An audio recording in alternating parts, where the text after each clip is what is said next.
Bismillahirrahmanirrahim. Assalamualaikum warahmatullahi wabarakatuh.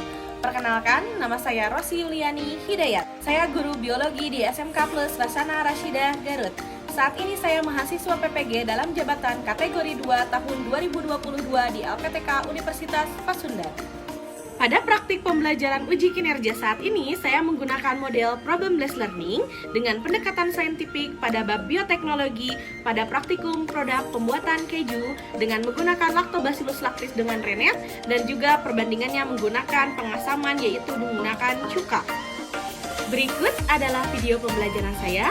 Selamat menyaksikan. Bismillahirrahmanirrahim. Assalamualaikum warahmatullahi wabarakatuh. Berikut adalah biodata diri saya.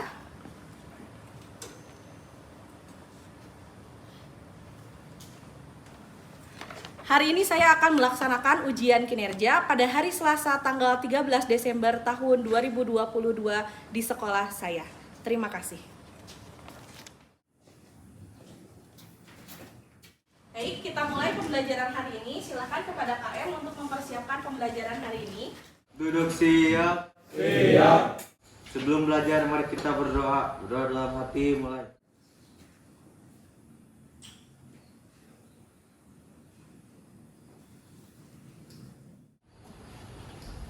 Selesai. Beri salam. Assalamualaikum warahmatullahi wabarakatuh. Waalaikumsalam warahmatullahi wabarakatuh. Apa kabar hari ini?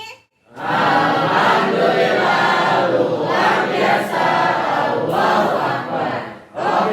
Oke, yes, bersemangat. Oke, mudah-mudahan di hari Selasa ini teman-teman selalu dalam keadaan sehat dan juga teman-teman selalu tetap bersemangat ya. Ibu mau cek dulu semangatnya. Semangat pagi. Pagi, semangat pagi. Tepuk tangan dulu buat kita semua. Oke, Ibu akan mengecek kehadiran semuanya. Anak-anakku, hari ini adakah yang tidak masuk? Oh, Irfan. Irfan nama lengkapnya? Muhammad Irfan. Oke, Irfan nomor 20 ya. Tidak hadir karena izin. Oke. Sedang ada kegiatan? Ya. Apa dispensasi? Baik, oke.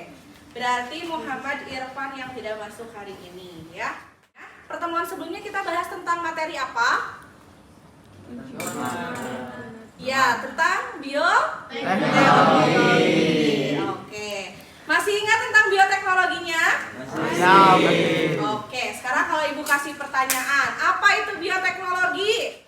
Ilmu dan teknologi terapan yang memanfaatkan makhluk hidup untuk memproduksi barang dan jasa. Ilmu dan teknologi terapan yang melibatkan makhluk hidup untuk menghasilkan barang atau jasa. Apakah bioteknologi itu harus selalu berhubungan dengan suatu mikroorganisme? Ya. Karena tadi salah satunya pengertian bioteknologi itu melibatkan makhluk hidup. Terdiri dari apa saja bioteknologi itu? Konvensional dan modern. Terdiri dari dua, bioteknologi konvensional dan modern. Ada yang tahu bioteknologi konvensional itu yang seperti apa? Pembuatan keju, donat, apalagi? Tempe, kecap, apalagi? Nata de coco, yogurt, ya apa? Tape. Intinya apa? Bioteknologi konvensional itu? Biayanya lebih murah, good job. Apalagi? Peralatannya sederhana. Apalagi? Tapi dia punya kekurangan. Dia biasanya diproduksi dalam jumlah yang kecil. Itu bioteknologi konvensional. Kalau gitu, bioteknologi modern apa dong? Cloning, betul, good job. Apalagi? Kultur jaringan, apalagi? Teknik hibridoma, iya apa? DNA rekombinan, apalagi nak? Relatif mahal. Relatif mahal, betul, ya betul. Kalau tadi bioteknologi konvensional kita bisa menggunakan alat sederhana dan harganya relatif murah.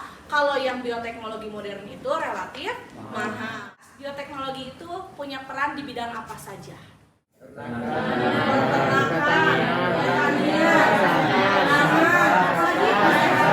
apalagi? Dan lain-lainnya. Kalau di bidang pertanian apa gitu? Di kultur jaringan. Kalau di bidang kesehatan? Bayi tabung. Bikin apa? Vaksin. Apalagi? Kalau kalian lagi sakit, obat saya sering dikasih apa sama dokter? Antibiotik. Ya, terus apa lagi? Kalau di bidang pangan contohnya apa? Bikin keju, bikin apa lagi? Bikin roti, donat.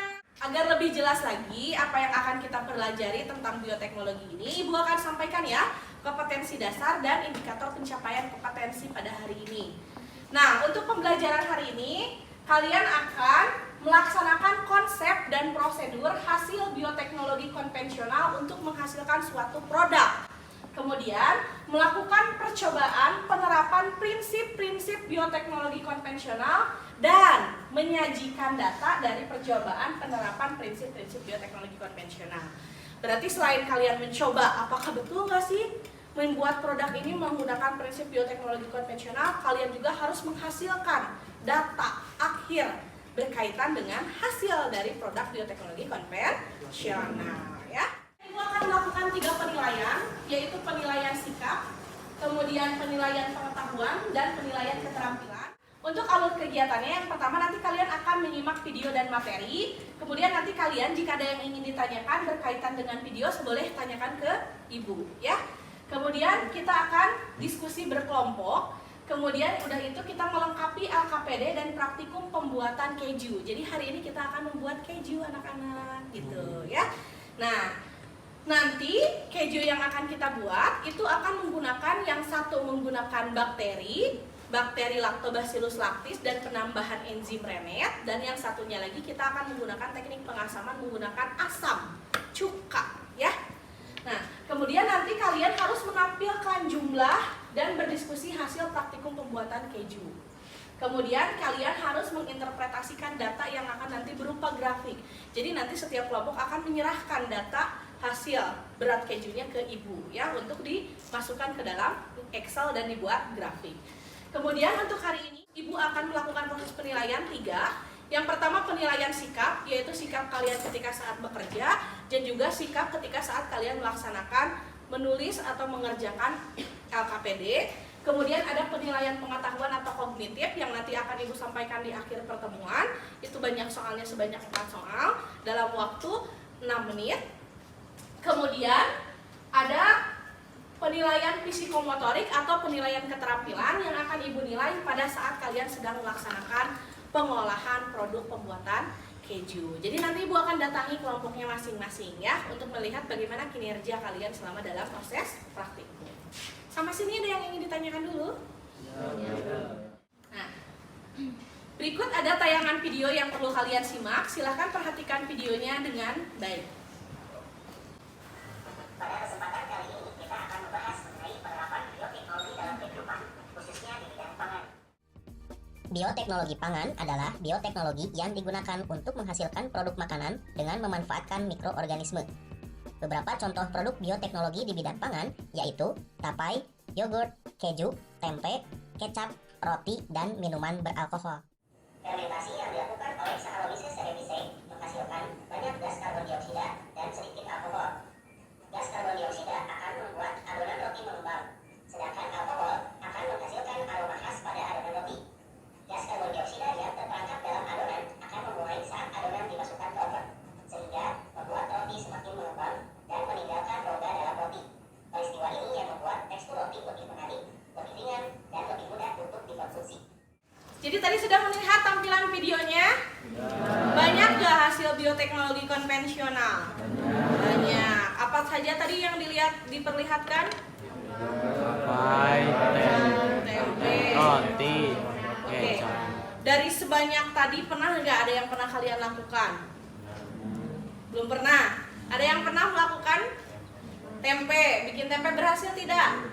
Berhasil. Oke. Ada lagi nggak yang lain yang pernah? Bikin roti ya Risa? Pernah? Pernah. Berhasil? Hasil. Ada rongganya? Ada. Ada. Waktu itu rotinya digoreng atau di oven? Goreng. Digoreng. Belum pernah yang oven ya? Nanti next harus coba ya. Oke, jadi intinya bioteknologi konvensional ini biasanya dilakukan dengan cara yang sederhana. Tadi kan kalian lihat ya, kayak tempe, perlu nggak alat yang luar biasa gitu? Enggak kan? Tekniknya sederhana, dilakukan proses pencucian dan sebagainya. Pembuatan keju sederhana juga tidak? Sederhana. Nah, hari ini kita akan buktikan dengan praktikum pembuatan keju ya. Nih, katanya di sini, apakah kita akan bisa membuat produk halnya seperti yang ditampilkan di video tersebut? Bisa ya. Kalian harus buktikan ketika nanti praktikum, kalian harus berhasil dalam membuat si produknya ya. Oke. Apakah sekarang semuanya sudah duduk berkelompok? Ya. Sesuai dengan kelompoknya masing-masing? Ya. Satu kelompok terdiri dari 6 orang. Sudah ditunjuk ketua kelompoknya masing-masing? Sudah ya. Oke, Ibu bagikan untuk LKPD-nya. Silahkan dibaca dengan cermat. Ibu boleh minta bantuan untuk di estafet ke belakang. Berkaitan dengan nanti praktikum akan ada konsentrasi-konsentrasi yang berbeda setiap kelompoknya ya. Nanti Ibu acak ya, biar hasilnya jadi random. Untuk kelompok 1, konsentrasi Lactobacillus lactisnya ambil yang 8% dan konsentrasi cukanya 4%. Untuk kelompok 2, Lactobacillus lactisnya 6%. Kemudian konsentrasi cukanya 3%. Untuk kelompok 3, Lactobacillus lactisnya 4%. Kemudian konsentrasi cukanya 2%. Untuk kelompok 4, konsentrasi Lactobacillus lactisnya 10%, konsentrasi cukanya 5%, dan konsentrasi Lactobacillus lactisnya yang 2%, konsentrasi cukanya 1% untuk kelompok 5 ya. Nah, di LKPD tersebut tentu saja kalian harus mengisi apa? Nama terlebih dahulu. Diisi dengan nama kelompok kalian siapa saja. Kemudian setelah isian nama di situ ada penjelasan tata cara pengisiannya ya, betul ya? Nah, di situ disampaikan kalian akan melaksanakan praktikum, boleh dibuka di halaman berikutnya. Kalian akan melaksanakan praktikum dan di sana ada tata caranya. Di mana kalian harus membaca dulu secara seksama LKPD-nya, dilihat dari halaman 1 sampai halaman 9. Kemudian nanti kalian isi dulu, identifikasi masalah dulu. Karena hari ini kita akan membawa 2 topik. Yang pertama menggunakan bakteri, yang kedua menggunakan cuka. Nanti kalian bisa mengambil kesimpulan intinya dari praktikum keju ini tuh seperti apa. Ya, betul? Ya. Apakah bakteri itu menghasilkan apa sehingga dia bisa menggumpalkan susu? Yang nanti akan kita bahas di materi ketika setelah praktikum. Kalian identifikasi masalah dulu, baca dulu artikel yang Ibu sudah sampaikan di orientasi masalahnya. Kemudian kalian isi identifikasi masalah. Setelah itu tadi sudah Ibu tunjukkan untuk konsentrasinya masing-masing. Kemudian setelah kalian bisa mengisi identifikasi masalah, kita persiapan ke ruang sebelah untuk melaksanakan praktikum pembuatan keju ya. Di situ ada langkah untuk pembuatan yang menggunakan bakteri dan juga ada langkah yang menggunakan cuka ya. Untuk alatnya apa saja boleh disebutkan? Kompor. Kita pasti menggunakan kompor. Kemudian apa lagi? Wajan, spatula, sendok, apa lagi? Gelas ukur. Apa? Baskom, termometer, apa? Kain bersih atau kain saring ya. Nah, yang perlu teman-teman perhatikan, khawatir terjadi kecelakaan kerja, hari ini kita akan menggunakan kompor, jadi diperhatikan sekali dalam penggunaan kompornya. Hati-hati ya, karena berbahaya. Pastikan dulu gasnya terpasang dengan betul, dengan benar ya. Kemudian jangan lupa pada saat proses pembuatan keju ini jangan menggunakan api yang besar ya, gunakan api yang kecil. Hati-hati cukanya juga ya, nanti siapa yang menuangkan bahan-bahannya jangan lupa menggunakan sarung tangan. Bagaimana dengan yang tidak Bu? Tidak apa-apa ya, tidak menggunakan sarung tangan juga. Jangan lupa dibawa kertasnya supaya kalian bisa mencatat apa saja kegiatan yang dilakukan. Karena di situ diarahkan untuk membuat diagram alir. Semuanya sudah bisa ya membuat diagram alir ya? Kalau misalkan proses berarti kotak atau oval?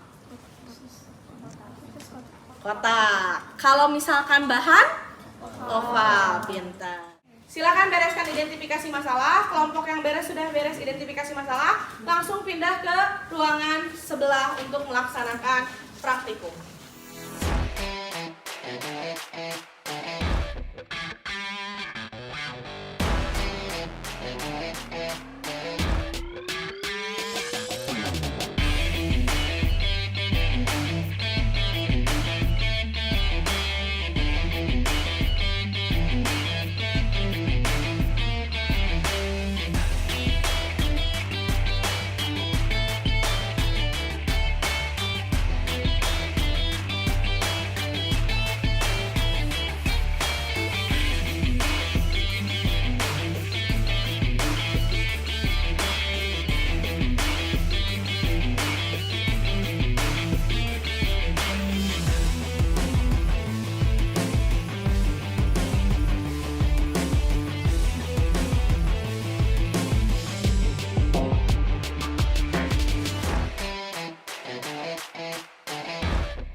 masukkan ke tabel.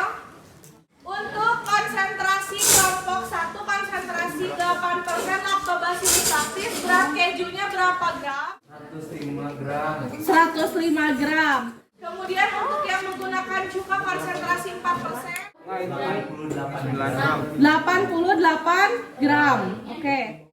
Kelompok 2 yang konsentrasi Lactobacillus lactisnya 6% menghasilkan berat keju berapa? 94. Kemudian untuk yang konsentrasi yang cuka berapa persen? 3% hasil berat kejunya 109. Oke. Kelompok 3 yang konsentrasi Lactobacillus lactisnya 4%, berapa berat gram kejunya? 16 gram. Menggunakan konsentrasi cuka 2% berapa? 68. Kelompok 4 yang konsentrasi Lactobacillus lactisnya 10%,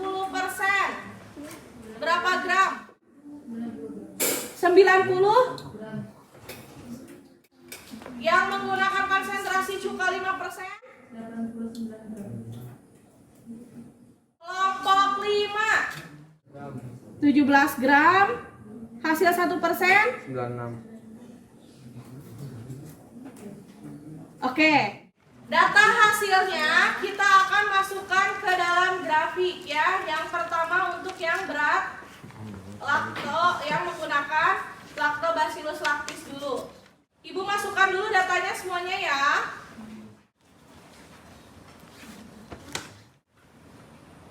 Ibu juga akan masukkan data yang menggunakan cuka. Kalian bisa lihat ya proses cara pembuatan dari data tabel dimasukkan ke dalam grafiknya ya. Kemudian ibu akan bandingkan hasil yang pembuatannya menggunakan bakteri dan juga yang menggunakan cuka.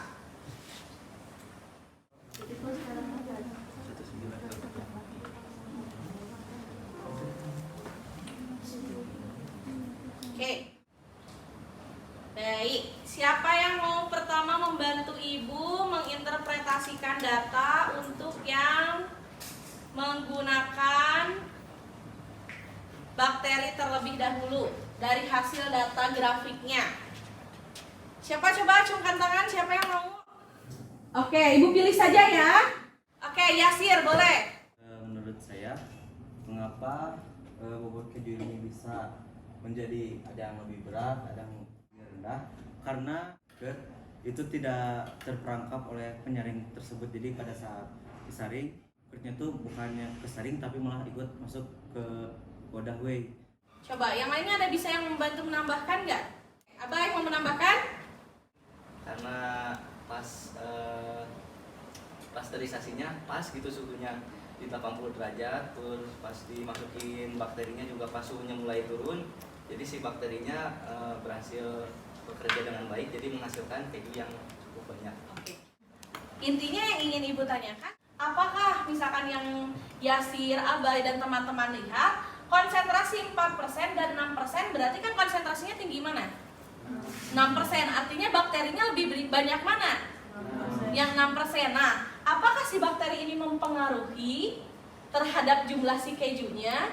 Berarti kesimpulannya semakin tinggi jumlah bakteri, semakin banyak jumlah kejunya. Intinya, apakah konsentrasi keju ini mempengaruhi terhadap bobot? Jawabannya mempengaruhi. Dibuktikan dengan grafik. Oke, beri tepuk tangan dulu untuk Abai dan Yasir. Boleh kembali ke meja masing-masing. Sekarang kita interpretasikan hasil dari yang menggunakan cuka ya. Ini adalah hasil dari praktikumnya. Sangat bervariasi ya. Ibu minta bantuan untuk kalian, siapa yang mau menginterpretasikan? Wis, banyak yang angkat tangan. Jarina, oke. Silakan Jarina untuk menginterpretasikan datanya. Menurut saya, si asam juga tidak terlalu berpengaruh sih buat si berat keju mah. Soalnya di sini juga malah yang konsentrasinya tuh lebih tinggi, jauh lebih banyak hasilnya yang konsentrasinya 3%. Oke, nah gitu boleh tepuk tangan untuk Jarina. Boleh Jarina kembali ke tempatnya masing-masing ya. Oke, Ibu minta satu orang lagi yang membantu Ibu menginterpretasikan data berkaitan dengan hasil berat keju yang sudah menggunakan bakteri dan juga menggunakan cuka. Sudah Ibu kategorikan ya, berdasarkan kelompoknya ini yang bakteri 2% dan cuka 1%. Apa kesimpulan dari grafik tersebut? Apa yang bisa kalian simpulkan ya? Siapa yang bisa membantu Ibu? Boleh acungkan tangan? Oke, siapa? Christine? Boleh. Oke, Christine boleh maju ke depan. Bantu Ibu untuk menginterpretasikan data. Terima kasih ya semuanya yang sudah mengacungkan tangan. Ibu ingin bergiliran ya, bergiliran semuanya bisa ke depan ya. Nanti yang lainnya boleh di kesempatan setelah ini. Menurut saya pribadi, semakin besar konsentrasinya itu malah semakin kecil, karena yang 5% yang dari cuka ini juga kelompok saya. Nah, ketika kita mencampurkan si cukanya itu nggak langsung misah, jadi kert sama whey. Ketika saya melihat yang kelompok 2% itu, ketika mereka mencampurkan cuka, si kert sama whey-nya itu langsung misah. Semakin besar konsentrasinya, si bakteri ataupun cuka itu semakin nggak bisa terlalu over. Kalau misalkan dibandingkan bobot berat keju hasil cuka dengan konsentrasi bakteri, itu lebih bagus yang cuka atau lebih bagus yang bakteri?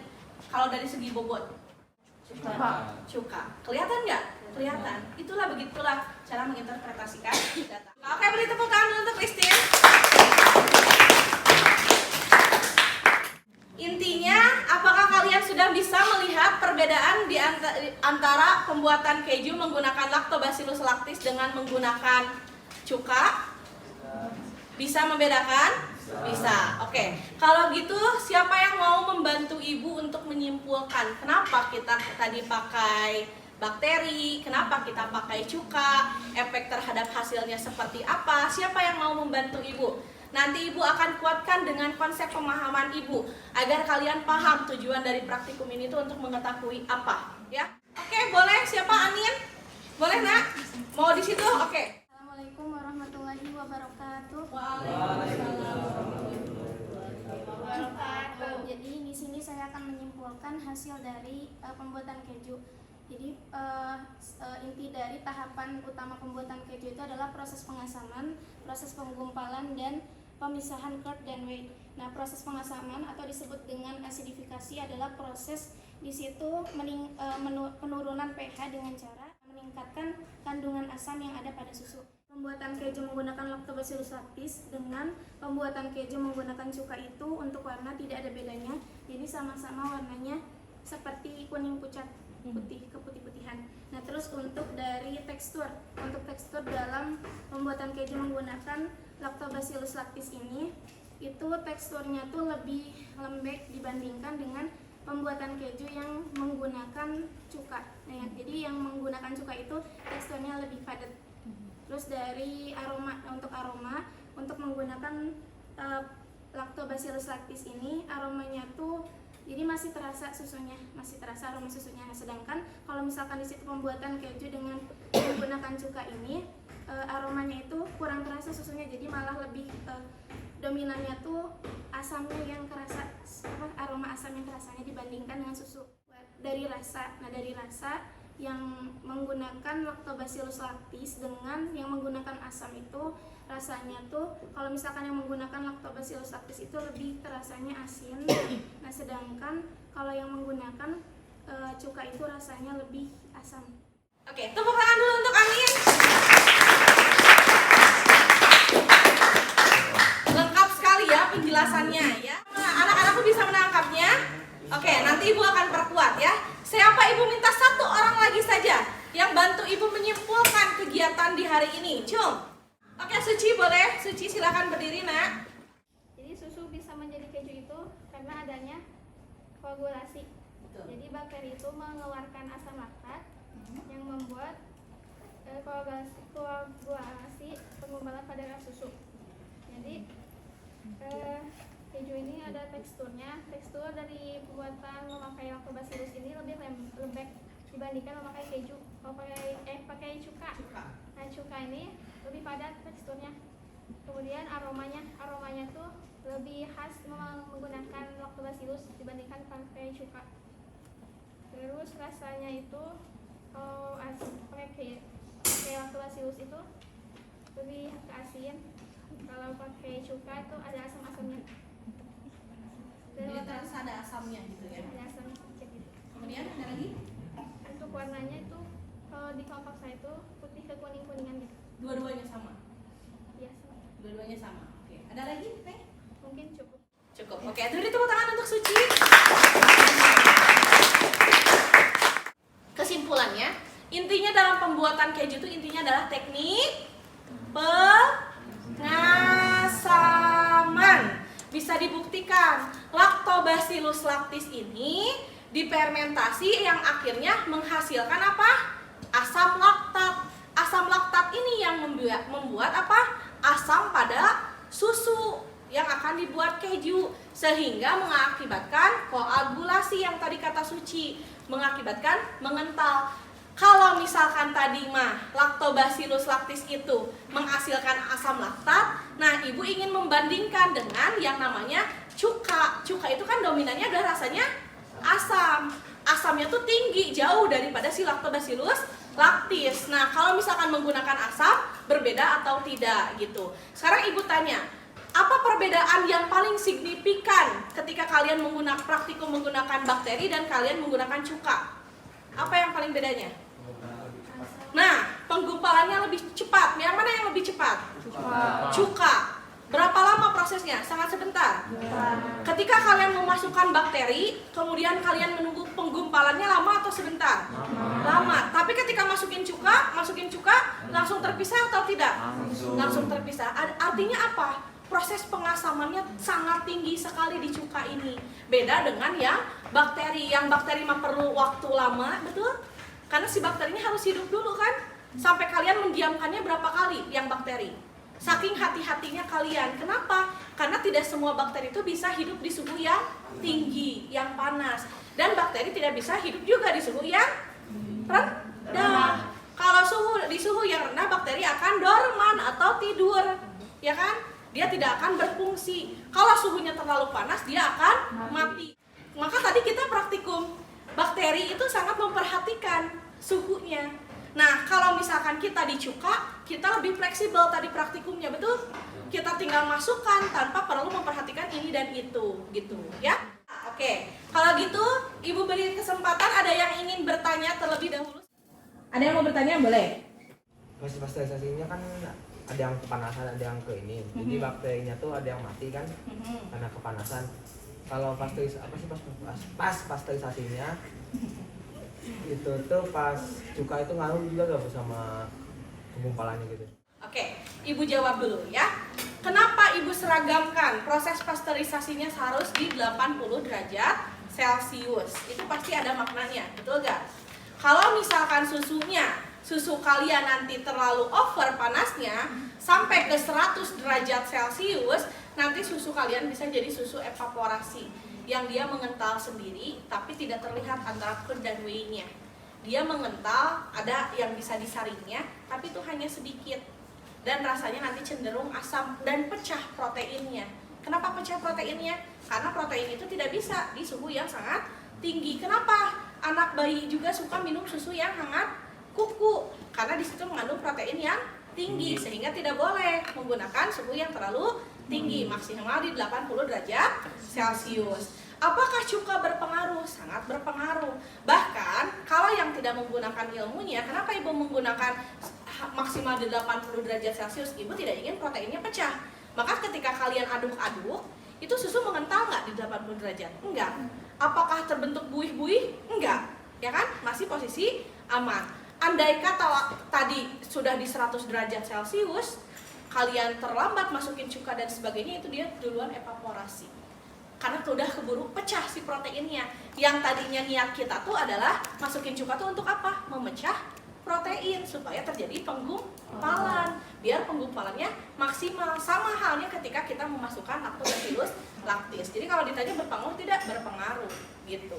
Nah, nanti kalau kalian jadi pengusaha keju, kalian pastikan suhu setiap produksi dari produksi pertama sampai produksi terakhir itu harus dengan suhu yang sama. Hari ini bikin di suhu segini, besok juga di sama. Kalau ingin menghasilkan keju yang kualitasnya sama. Nah, dengan mempelajari ini, dengan mempelajari keju, ternyata ya kita harus banyak bersyukur. Banyak makhluk Allah, salah satunya adalah bakteri yang kita gunakan dalam proses bioteknologi ini, itu bisa bermanfaat untuk kita sebagai manusia ya. Bakteri aja yang kecil bermanfaat, apalagi kita yang sudah besar-besar harus memiliki manfaat untuk banyak orang. Karena sebaik-baiknya manusia adalah manusia yang bermanfaat. Nah, sekarang Ibu ingin kalian siapkan buku tulisnya. Ibu akan melakukan tes tulis terlebih dahulu. Nomor 1, apa yang disebut dengan koagulasi? Mengapa susu bisa mengalami koagulasi ketika diberikan bakteri ataupun asam?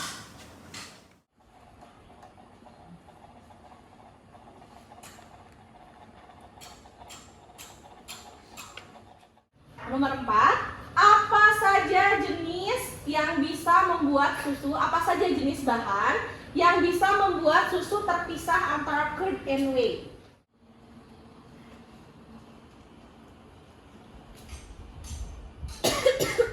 Oke, silakan estafetkan bukunya ke depan.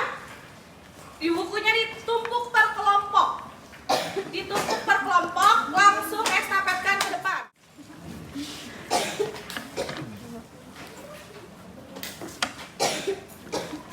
Nah, di semester 2 yang akan datang ya, kita akan mempelajari tentang perubahan lingkungan ya.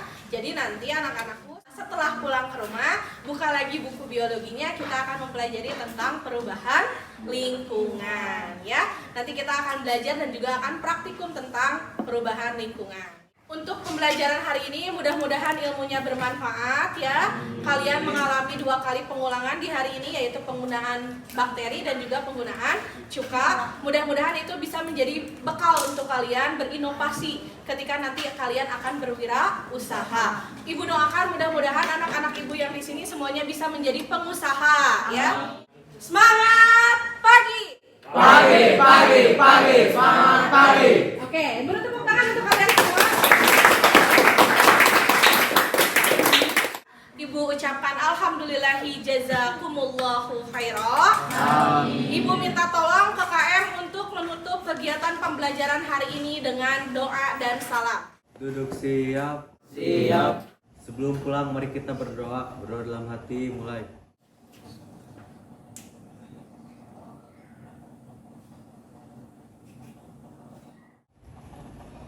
Selesai. Beri salam. Assalamualaikum warahmatullahi wabarakatuh. Waalaikumsalam warahmatullahi wabarakatuh.